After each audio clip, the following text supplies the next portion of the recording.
ಬಿಜೆಪಿಯಿಂದ ಶಾಸಕ ಯತ್ನಾಳ್ ಉಚ್ಚಾಟನೆ ಖಂಡಿಸಿ ಪ್ರತಿಭಟನೆ.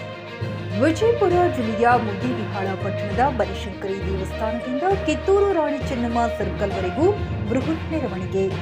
ಮುದ್ದೇಬಿಹಾಳ ತಾಲೂಕು ಪಂಚಮಸಾಲಿ ಸಮಾಜದಿಂದ ಪ್ರತಿಭಟನೆ. ರಾಜ್ಯಾಧ್ಯಕ್ಷ ಬಿವೈ ವಿಜಯೇಂದ್ರ ಹಾಗೂ ಮಾಜಿ ಸಿಎಂ ಬಿಎಸ್ ಯಡಿಯೂರಪ್ಪ ವಿರುದ್ಧ ಆಕ್ರೋಶ. ಅಪ್ಪ ಮಗನ ವಿರುದ್ಧ ಕಿಡಿಕಾರಿದ ಪಂಚಮಸಾಲಿ ಸಮಾಜದ ಮುಖಂಡರು. ವಿಜಯೇಂದ್ರ ವಿರುದ್ಧ ರಾಘವ ಅಣ್ಣಿಗೇರಿ ವಾಗ್ದಾಳಿ. ದೌರಪ್ಪ ಮನೆಗುಳಿ, ಜಿಕೆ ನ್ಯೂಸ್ ಕನ್ನಡ, ವಿಜಯಪುರ. ಇಲ್ಲಿ ನಾವೆಲ್ಲ ಯಾಕೆ ಬಂದಿದ್ದೇವೆ? ಕೇವಲ ಬಸವನಗೌಡರ ಪಾರ್ಟಿಯಿಂದ ಹೊರಗೆ ಹಾಕಿಲ್ಲ. ನೀವು ಹಿಂದೂ ಸಮಾಜವನ್ನ ಅಪಮಾನ ಮಾಡಿದಿರಿ. ಹಿಂದೂ ಸಮಾಜನ ಯಾರು ಎತ್ತಿ ಹಿಡಿಯುವಂತ ಕೆಲಸ ಮಾಡ್ತಿದ್ದ ವ್ಯಕ್ತಿ ಯಾರು ದೇಶದಲ್ಲಿಯೇ ನಾನು ಕೇಳಲಿಕ್ಕೆ ಇಚ್ಛೆ ಪಡ್ತೀನಿ. ಸನ್ಮಾನ್ಯ ಯಡಿಯೂರಪ್ಪನವರಿಗೆ, ಕಾಂಗ್ರೆಸ್ ನಾಯಕರಿಗೆ ನನಗೇನೋ ಸ್ವಲ್ಪ ಇದ್ರೊಳಗೆ ಬೇರೆ ವಾಸನೆ ಬರ್ಲಿಕ್ಕೆ. ಬಸವನಗೌಡರು ಇಷ್ಟೊಂದು ಹಿಂದುತ್ವದ ಪರವಾಗಿ ಮಾತನಾಡ್ತಾರೆ. ಸಾವಿರ ಗೋಗಳನ್ನ ಕಟಕರಿಂದ ರಕ್ಷಣೆ ಮಾಡಿ ಇವತ್ತ ನಮ್ಮ ಗೋಮಾತೆಗಳನ್ನ ರಕ್ಷಣೆ ಮಾಡಿದ್ದಾರೆ.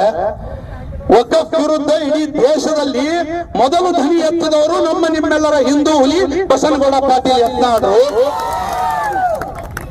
ದೇಶದ್ರೋಹಿ ಸಂಘಟನೆಗಳ ವಿರುದ್ಧ ಮೊದಲು ಮಾತನಾಡುವರು. ಯಾರಾದ್ರೂ ಹಿಂದೂ ಕಾರ್ಯಕರ್ತರ ಹತ್ಯೆ ಆದ್ರೆ ಅಥವಾ ಅವ್ರ ಮೇಲೆ ಅಟ್ಯಾಕ್ ಆದ್ರೆ ಅವರಿಗೆ ಹೋಗಿ ಸಾಂತ್ವನ ಹೇಳಿ ಹಣದ ಸಹಾಯ ಮಾಡುವ ವ್ಯಕ್ತಿ ಬಸವನಗೌಡ ಪಾಟೀಲ್ ಯತ್ನಾಳರು. ಇವರನ್ನ ಯಾಕೆ ಪಾರ್ಟಿ ಅಂತ ತೆಗೆದ್ರು ಯಡಿಯೂರಪ್ಪನವರು? Adjustment. This is called real adjustment Karnataka में चल रहा है. अमित शाह जी ಯತ್ನಾಳ್ ಏನಾದ್ರೂ ಪಾರ್ಟಿ ತೆಗೆದು ಹೋದ್ರೆ ಕಾಂಗ್ರೆಸ್ ಸಹಾಯ ಆಗಂಗಿಲ್ಲ. ಬಿಜೆಪಿಯ ಕೊನೆ ಮೂಳೆಯನ್ನು ಹೊಡಿತಾ ಇದ್ದಾರೆ ಯಡಿಯೂರಪ್ಪನವರು. ನನ್ನ ಬಿಟ್ರೆ ಬಿಜೆಪಿ ಇಲ್ಲ, ಬಿಜೆಪಿ ಬಿಟ್ರೆ ನಾ ಇಲ್ಲ ಅಂತ ಅವ್ರು ಹೇಳ್ಬೇಕಾಗಿತ್ತು. ನನ್ನ ತೆಗೆದ್ರು ಅಂದ್ರೆ ಕೆಜಿಪಿ ಮಾಡ್ತೀನಿ ಅಂತ ಹೇಳ್ತಾರ. ಇದೆಂತ ನಿಮ್ದು ಪಕ್ಷ ನಿಷ್ಠೆ? ಬಸವನಗೌಡರು ನಿನ್ನೆ ಒಂದು ಸ್ಟೇಟ್ಮೆಂಟ್ ಕೊಟ್ಟಾರ ಹುಬ್ಳಿಯೊಳಗ. ರಾಮ ಅಂದ್ರ ರಾಷ್ಟ್ರ, ರಾಷ್ಟ್ರ ಅಂದ್ರ ರಾಮ, ರಾಮ ಅಂದ್ರ ಹಿಂದುತ್ವ, ಹಿಂದುತ್ವ ಅಂದ್ರ ರಾಮ. ಎಂತ ಅದ್ಭುತವಾದ ಒಂದು ಸ್ಟೇಟ್ಮೆಂಟ್. ಇವತ್ತು ನಾನು ಹೇಳ್ತೀನಿ, ಬಸವನಗೌಡರ ಒಂದು ಸ್ಟೇಟ್ಮೆಂಟ್ ಗೆ ಪೂರಕವಾಗಿ ಹಿಂದುತ್ವ ಅಂದ್ರ ಬಸವನಗೌಡರು, ಬಸವನಗೌಡರು ಅಂದ್ರ ಹಿಂದುತ್ವ, ಬಸವನಗೌಡರು ಅಂದ್ರ ಸಾಮಾನ್ಯ ಹಿಂದೂ ಕಾರ್ಯಕರ್ತ ಅನ್ನೋ ಮಾತನ್ನ ಈ ಸಂದರ್ಭದಲ್ಲಿ ನಾವು ಹೇಳಬೇಕಾಗಿದೆ. ಬಸವನಗೌಡರನ್ನ ಮಾತ್ರ ಉಚ್ಚಾಟನೆ ಮಾಡಿಲ್ಲ. ಕರ್ನಾಟಕದ ಯಾವ ರೀತಿ ಅಡ್ಜಸ್ಟ್ಮೆಂಟ್ ಇದೆ ನೋಡ್ರಿ. ಇದನ್ನ ನಾನು ಹೇಳ್ತಾ ಇಲ್ಲ, ಮಾಧ್ಯಮ ಮಿತ್ರರು ಇಲ್ಲಿದ್ದಾರೆ. ಕಳೆದ ಕೆಲ ತಿಂಗಳ ಹಿಂದೆ ಕರ್ನಾಟಕ ಪ್ರದೇಶಿನ ಕಾಂಗ್ರೆಸ್ ಅಧ್ಯಕ್ಷ ಇಂದಿನ ಉಪಮುಖ್ಯಮಂತ್ರಿಗಳು ಒಂದು ಸ್ಟೇಟ್ಮೆಂಟ್ ಕೊಡ್ತಾರೆ.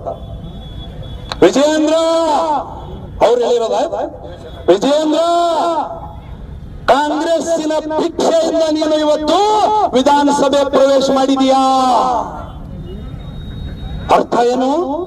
ಕಾಂಗ್ರೆಸ್ ಏನಾದ್ರೂ ಶಿಕಾರಿಪುರದಲ್ಲಿ ನಾಗರಾಜ್ ಗೌಡ್ ಅನ್ನೋರಿಗೆ ಟಿಕೆಟ್ ಕೊಟ್ಟಿದ್ರೆ ವಿಜಯೇಂದ್ರ ನೀನು ಅಸೆಂಬ್ಲಿಗೆ ಬರ್ತಿರ್ಲಿಲ್ಲ. ಡಿ ಕೆ ಶಿವಕುಮಾರ್ ಹೇಳ್ತಾರೆ. ಡಿ ಕೆ ಶಿವಕುಮಾರ್ ಅವರ ಮಾತಿಗೆ ಮಾನ್ಯ ವಿಜಯೇಂದ್ರ ಅವರೇ, ಇಲ್ಲಿವರೆಗೆ ನೀವು ಉತ್ತರ ಕೊಟ್ಟಿಲ್ಲ. ಯಾಕೆ?